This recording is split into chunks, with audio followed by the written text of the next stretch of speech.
नमस्कार और स्वागत है। नमस्कार। आज हम एक बहुत ही दिलचस्प मुरली पर बात करने वाले हैं। ये 5 नवंबर 2025 की मुरली है जी। और इसका शीर्षक है मीठे बच्चे, ये सारी दुनिया रोगियों की बड़ी हॉस्पिटल है। बाबा आए हैं सारी दुनिया को निरोगी बनाने। हाँ, ये मधुबन से ब्रह्मा कुमारी इस मुख्यालय से प्रसारित होते हैं बाप दादा के महावाक्य। बिल्कुल। तो आज हम कोशिश करेंगे कि इस मुरली का जो गहरा ज्ञान है, जो मुख्य बातें हैं, उनको समझें। जी। खास तौर पर ये आत्मा की चेतना, परमात्मा की याद और ये दुख बीमारी से मुक्ति पाकर सुख शांति कैसे मिले, इस पर। हाँ, यही मुख्य फोकस रहेगा। तो चलिए शुरू करते हैं। ये जो पहली ही लाइन है, दुनिया एक बड़ी हॉस्पिटल है, सब रोगी हैं, पतित है। ये काफी मजबूत उपमा है। ऐसा क्यों कहा? हाँ, ये बहुत गहरी बात है। देखिए, ये सीधे सीधे दुनिया की जो आज की हालत है ना, आध्यात्मिक स्तर पर, जी। उसकी तरफ इशारा है। अच्छा।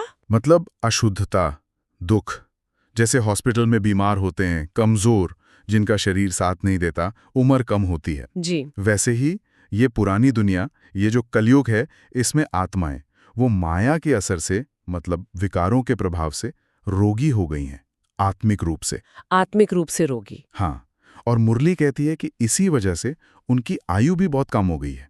अचानक मौत हो जाती है, जैसे काल का पंजा। तो ये सिर्फ शारीरिक नहीं, बल्कि आत्मिक बीमारी का भी प्रतीक है। तो अगर ये एक आध्यात्मिक बीमारी है, तो इसका कोई इलाज, कोई दवा बताई है मुरली में? बिल्कुल।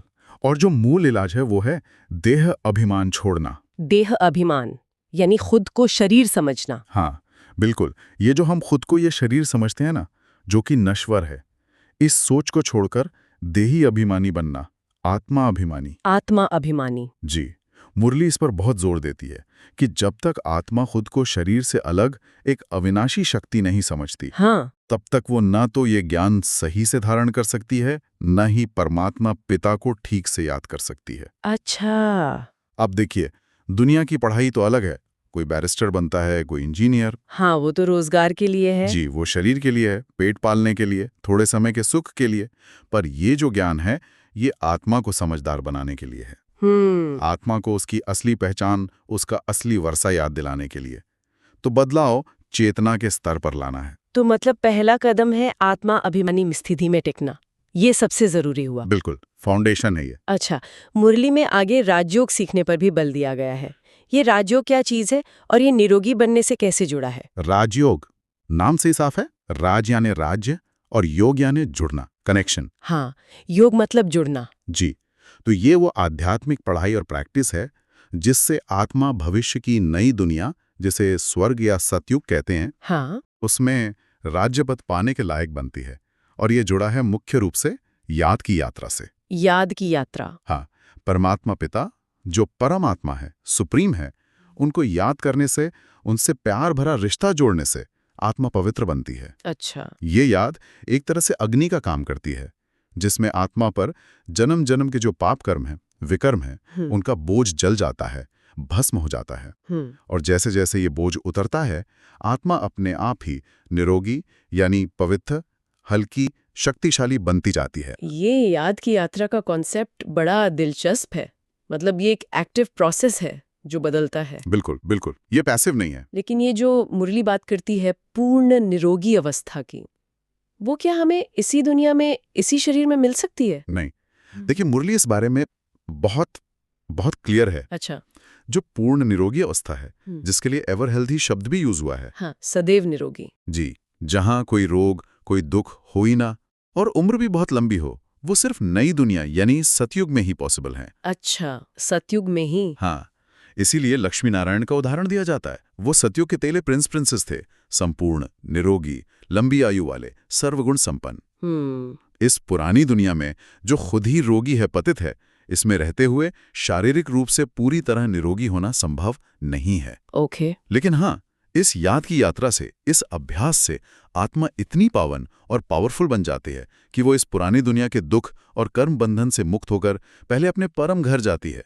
परम घर, शांति धाम। जी, स्वीट होम, शांति धाम, मुक्ति धाम, जो आत्माओं का असली घर है, वहां जाती है। फिर वहां से नई दुनिया में आकर पवित्र, संपूर्ण, निरोगी शरीर लेती है। अच्छा। तो ये एक तरह की समझिए आध्यात्मिक यात्रा है, आत्मा की अपने पिता के पास और फिर अपने राज्य में जाने की चेतना की यात्रा। चेतना की यात्रा। ये समझना बहुत जरूरी है कि मंजिल क्या है और सफर कैसा है। बिल्कुल। अच्छा, अब जरा इसे थोड़ा और बड़े नजरिए से देखते हैं। मुरली में ईश्वर मतलब बाबा या बाप दादा, फिर स्वर्ग और मुक्ति धाम, इन सब की समझ को भी क्लियर किया गया है। इसमें क्रिश्चियन मान्यताओं का भी जिक्र है। इस पर थोड़ी रोशनी डालेंगे? जी जरूर। देखिए, मुरली परमात्मा पिता की पहचान बहुत साफ बताती है। वो बाबा बाप दादा हमेशा आत्माभिमानी है, परमात्मा, ज्ञान, शांति, पवित्रता के सागर, कर्मों के बंधन से हमेशा मुक्त। उनका रहने का स्थान है मुक्ति धाम, शांति धाम, जो आत्माओं का मूल वतन है, घर है। अच्छा, वो स्वर्ग में नहीं रहते? नहीं, ये महत्वपूर्ण बात है, वो स्वर्ग में नहीं रहते।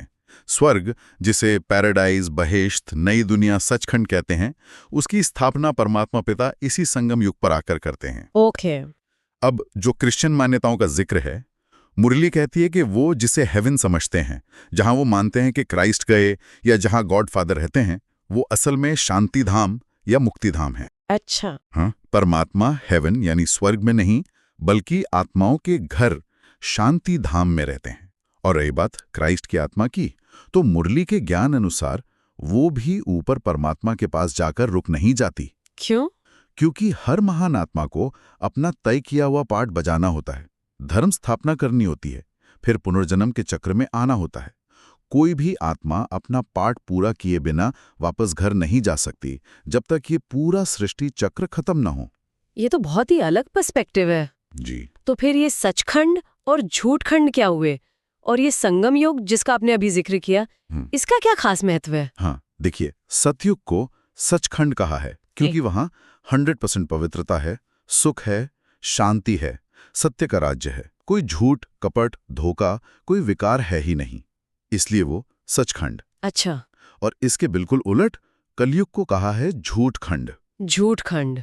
जी, क्योंकि यहाँ रावण राज्य है, मतलब 5 विकार, काम, क्रोध, लोभ, मोह, अहंकार, इनका पूरा प्रभाव है। इसी वजह से दुनिया में दुख, अशांति, बीमारियां, झूठ, इसी का बोलबाला है। अब जो अभी का समय चल रहा है उसे कहते हैं संगम युग। संगम युग। हाँ, ये कलयुग के विनाश और सतयुग की स्थापना के बीच का एक बहुत छोटा सा लेकिन सबसे महत्वपूर्ण टाइम है, ट्रांजिशन पीरियड। अच्छा। इसी कल्याणकारी युग में खुद परमात्मा पिता आते हैं, ये ईश्वरीय ज्ञान देते हैं, राजयोग सिखाते हैं और इस पुरानी पतित दुनिया का विनाश और नई पावन दुनिया की स्थापना का काम करते हैं। तो आत्माएं इसी समय यात्रा कर रही हैं। बिल्कुल, इसी समय वो महत्वपूर्ण आध्यात्मिक यात्रा कर रही हैं, अपनी बुद्धि को इस पुरानी दुनिया से हटाकर पहले अपने घर शांतिधाम और फिर नई दुनिया सतयुग में जाने की तैयारी। ये कोई फिजिकल यात्रा नहीं है? नहीं, ये मन बुद्धि की यात्रा है, चेतना की, याद की यात्रा है। समझ गए।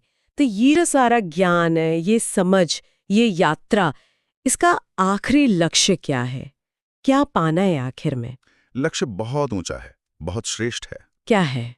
साधारण मनुष्य से संपूर्ण देवता बनना। मनुष्य से देवता? हाँ, पत्थर बुद्धि से पारस बुद्धि बनना, नर नारी से श्री लक्ष्मी श्री नारायण जैसा बनना, डबल सिरताजदारी, विश्व का मालिक। विश्व का मालिक? जी।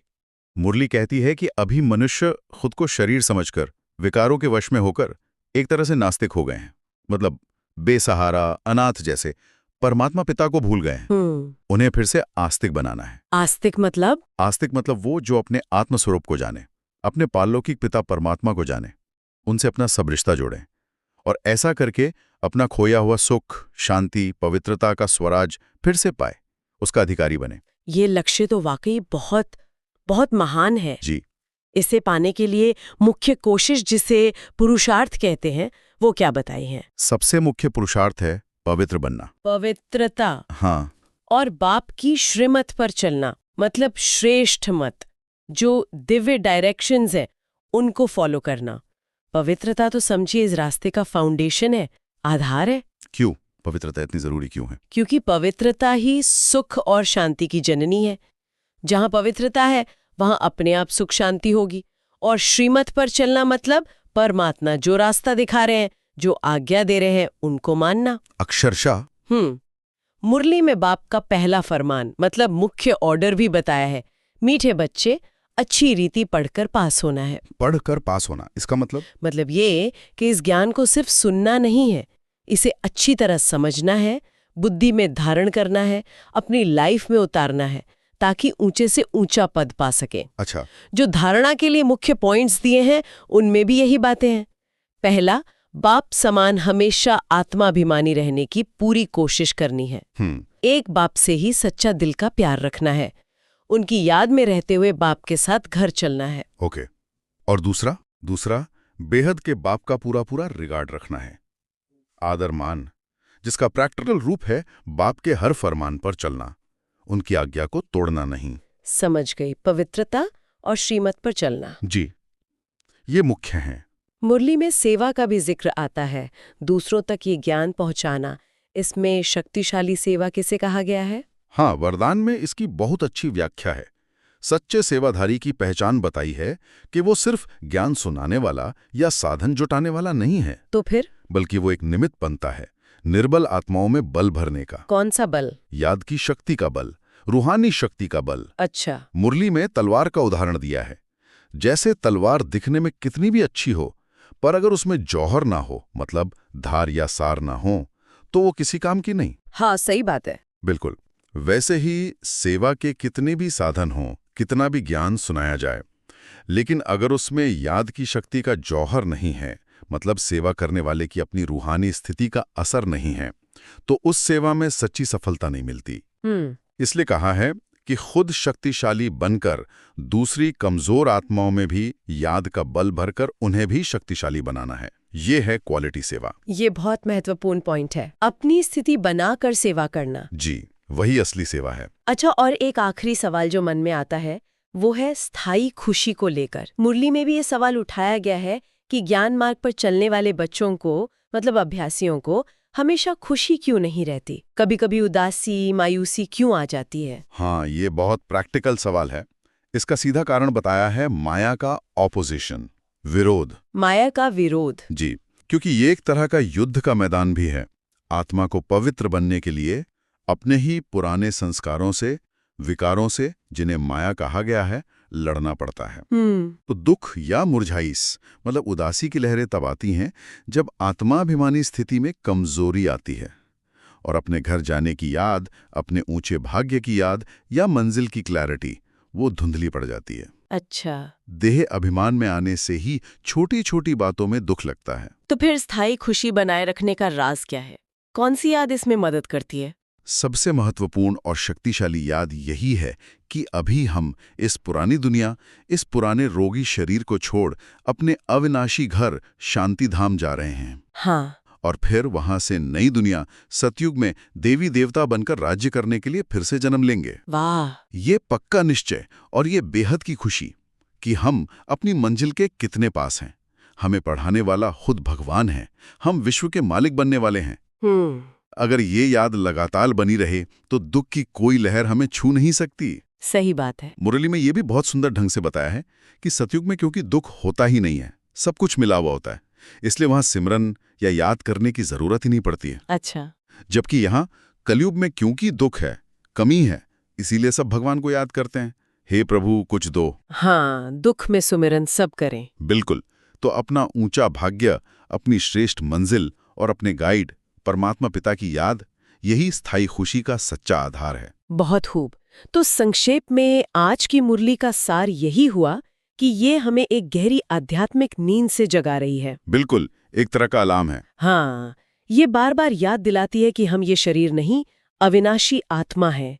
हमारे सच्चे पिता परमात्मा शिव हैं, असली घर शांति धाम है। जी। और इस पुरानी रोगी दुनिया से ध्यान हटाकर अपने घर और फिर नई निरोगी दुनिया यानी स्वर्ग की तरफ चलने की जो ये यात्रा है, इसे समझना और इस पर टिके रहना, यही असली सुख, शांति, मुक्ति का रास्ता है। और इसमें पवित्रता और श्रीमत पर चलना ये अनिवार्य है, इनके बिना सफलता नहीं। सही कहा। और जाते जाते हमारे सुनने वालों के लिए एक गहरा चिंतन बिंदु। मुरली में अक्सर स्वदर्शन चक्रधारी बनने की बात आती है। जी हाँ। जिसका मतलब है अपने आत्म स्वरूप को और अपने 84 जन्मों के इस पूरे ड्रामा के चक्र को बुद्धि में रखना, याद रखना। हाँ, अपने आप को और चक्र को जानना। तो श्रोता इस पर सोच सकते हैं, अपने स्व को, मतलब अपने असली आत्म स्वरूप के अलग अलग पहलुओं को, जैसे आत्मा एक पॉइंट ऑफ लाइट है, आत्मा शांत स्वरूप है, पवित्र है, सुख स्वरूप है, ज्ञान स्वरूप है, जैसा इस ज्ञान में बताया गया है। इनको गहराई से जानने और रोज इन पर मनन करने से अपनी आज की आंतरिक स्थिति को बेहतर बनाने और अपनी असली अविनाशी शक्ति को पहचानने में क्या नई और शक्तिशाली समझ मिल सकती है। बहुत अच्छा पॉइंट है, खुद को इस ज्ञान के दर्पण में देखना। हाँ, इससे कौन से बदलाव आ सकते हैं, इस पर जरूर विचार करें। बिल्कुल। इसी विचार के साथ अगले सत्र में फिर मिलेंगे एक और ज्ञान चर्चा के साथ। ओम शांति। ओम शांति।